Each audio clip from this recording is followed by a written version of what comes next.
Hey guys, welcome to a brand new video on More Motivations YouTube channel. If this is your third time being here, I hope you've already subscribed. It would make no sense for you to keep coming back and not subscribe. Go ahead and subscribe right now. Pause the video, subscribe right now.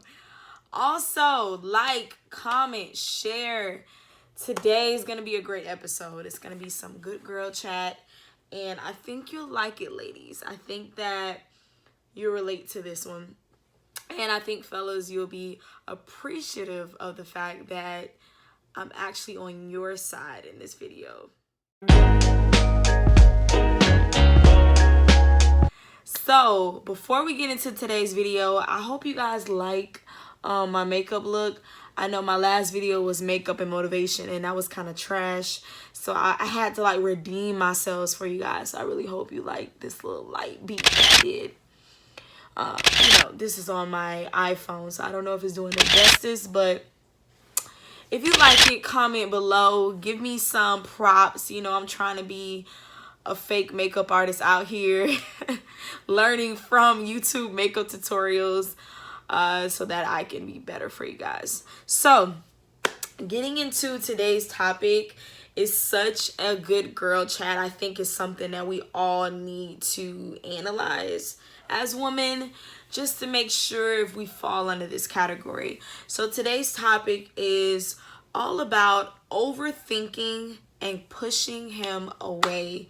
I know a lot of us, or at least a lot of us ladies, can relate to this because if you want to be real, women, we think a lot. Like, we think about everything. We're thinking about what you said yesterday, what you said last week, what you said a year ago. We have all of these compartmentalized thoughts about the men in our life, and it can get overwhelming, and you can get in your head way too much.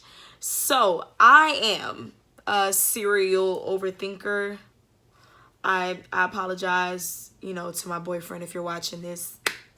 You the real MVP. Because I overthink about everything. Like, I can't help it. I just analyze everything. I'm wondering if I'm doing too much. I feel like, I'm overdoing too much. I'm creating arguments that don't need to be created. I'm getting upset about things that aren't necessary. I'm thinking that he tripping about things he really ain't tripping about. It's so many things as females that we create in our minds that shouldn't even exist. You feel me? And I think that we can learn from today's episode just relaxing. I know that's my boyfriend's favorite word, is just relax. So the first point that I want to get into about this topic is just, I would say, don't create problems that aren't there. Don't create an issue that never really became an issue. It's almost like you created it in your mind and now it's an issue. So I challenge you to not do that, not create something to, I would say, just like, okay, I'm gonna choose tomorrow to bring this up to him because I feel like he ain't really right for that. I feel like that's ridiculous. And I've done this, guys. Like, I'm sorry. Everything I'm telling you, I've done it, okay? I'm trying to work on it as we speak, but it's like, why not motivate each other to be better? So for me, it's like I've created arguments or created dilemmas and issues that were never there in the relationship, but because I overanalyzed it and because I felt like I needed to be mad about it, it caused conflict. And I feel like if you get in a habit of doing that, you're just going to find yourself being more confrontational than actually a person who brings peace in your relationship. Like, for me, I don't want to always be the one in the relationship that causes chaos. I want to be the person that brings peace. I want to, even when I get married in the future, I want to have a home that's peaceful. I want to create a home for my husband and my family that's peaceful. So if I'm always creating arguments, creating problems that don't even need to exist for no reason, I'm subtracting peace rather than adding to it. So if you feel like you're part of the chaos, I challenge you today to not create problems that don't need to be created, okay? There's enough things that life is going to throw your way and throw to your relationship that you don't need to add to it if it's not necessary. Don't say I never told you that. So, the next point that I want to get into is learning how to listen more than you talk.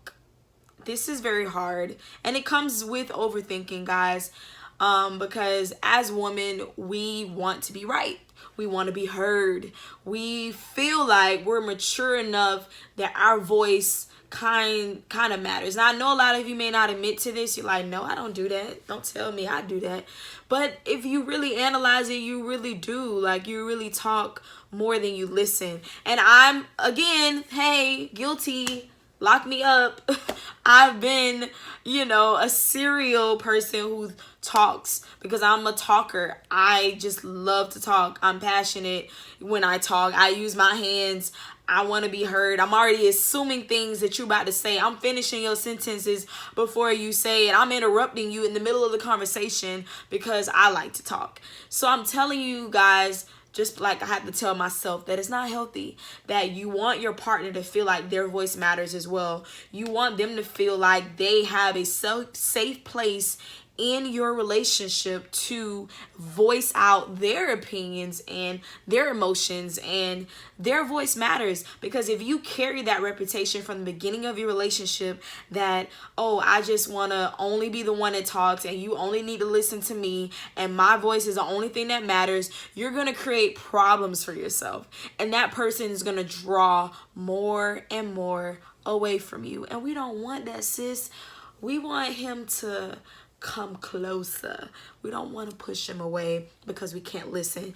And for me, like, when I did this, like my boyfriend, and even if I'm being honest, in past relationships, I felt like, the common denominator, I felt like if there was a survey given, sis, you need to listen. Like, I got some things I want to tell you and you just got to listen to me. Like, what I'm saying matters as well. You feel me?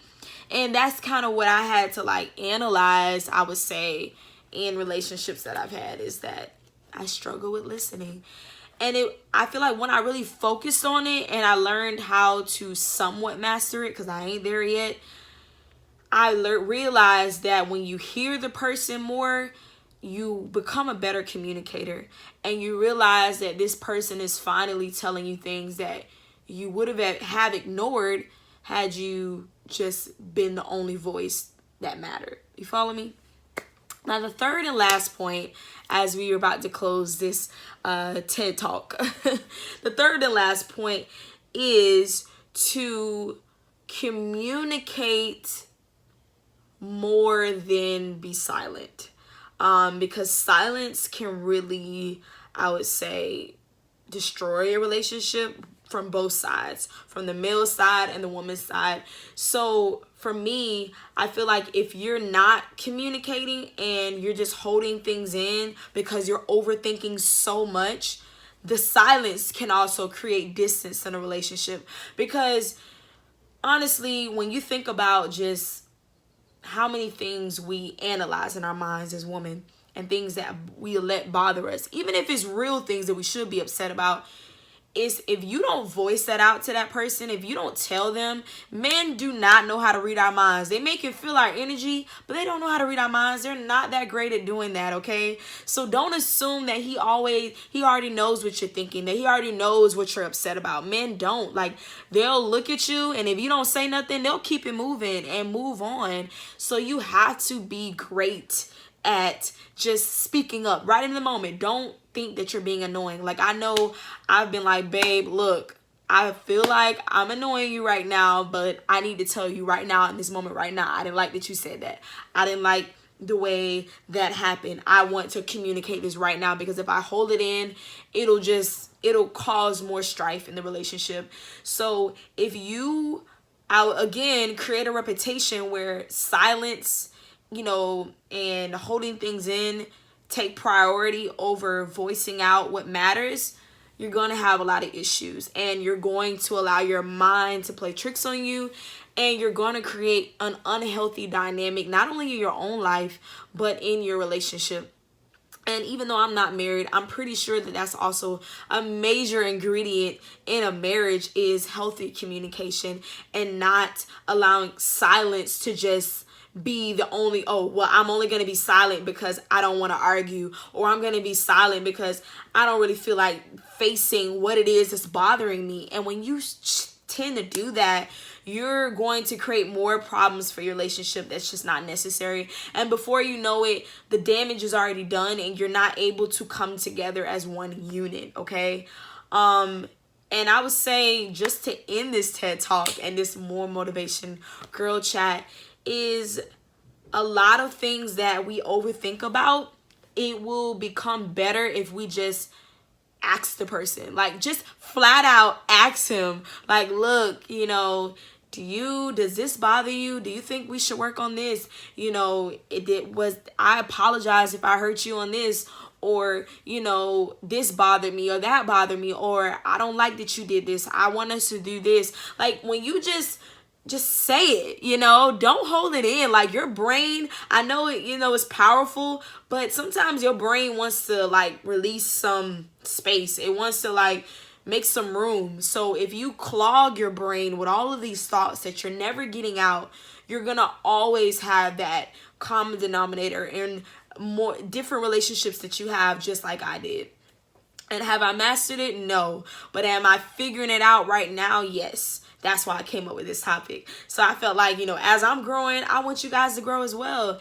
And sis, if you agree with this, just comment. Let me know. Let me know that, you've gone through this before, that, you've dealt with this, but you've also corrected it as well.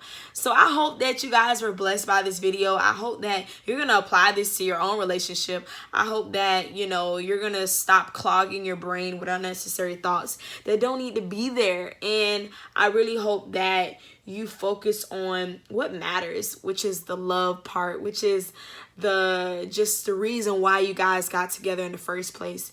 And make sure that you're listening to God, make sure that he's controlling your thoughts more than yourself. Make sure you're leaning on to his understanding and not your own. And that's not just in relationships, that's with anything. Because if you overthink a lot of things, you're going to cause unnecessary stress and anxiety that does not need to be there. And since it's Mental Health Awareness Month, we just don't need to clog our brains with things that don't need to be there, okay?